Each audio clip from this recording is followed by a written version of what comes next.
Bonjour à tous, astuce Coxy Learning pour les calculatrices. L'objectif ici est de vérifier vos calculs lorsque vous devez déterminer la forme canonique ou la forme factorisée d'une fonction polynôme du second degré. Déterminons la forme canonique et factorisée de la fonction f définie par l'expression f de x est égal à 2x au carré plus 12x plus 10. D'après votre cours, la forme canonique est de la forme a facteur de x moins alpha au carré plus bêta. Ici, nous obtenons 2 facteur de x plus 3 au carré moins 8. Et la forme factorisée, si elle existe, est de la forme a facteur de x moins x1 facteur de x moins x2 ou a facteur de x moins x0 au carré. Dans notre cas, nous allons obtenir 2 facteur de x plus 1 facteur de x plus 5. Vérifions à l'aide de la calculatrice NumWorks. Tout d'abord, vous allez dans le menu « Fonction », ajouter un élément et sélectionner « Fonction ». Saisir votre expression de fonction. Il existe deux méthodes.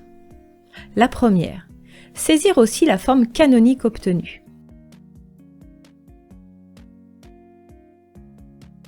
Tracer les graphiques. Vous ne devez obtenir qu'une seule courbe si vos calculs sont corrects. Vous procédez de la même manière en saisissant votre forme factorisée et c'est la même courbe.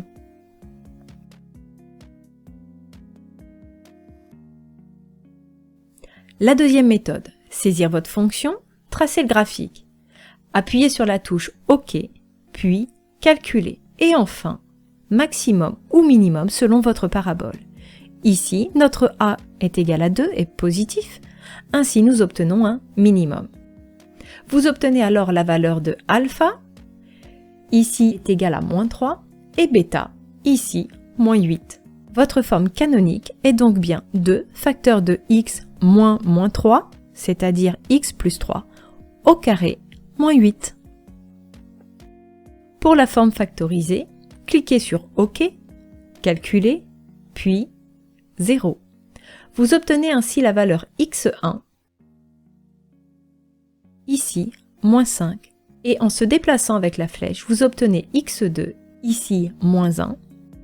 Grâce à votre formule, vous pouvez donc écrire f de x est égal à 2 facteur de x moins moins 1 facteur de x moins moins 5, c'est-à-dire 2 facteur de x plus 1 facteur de x plus 5.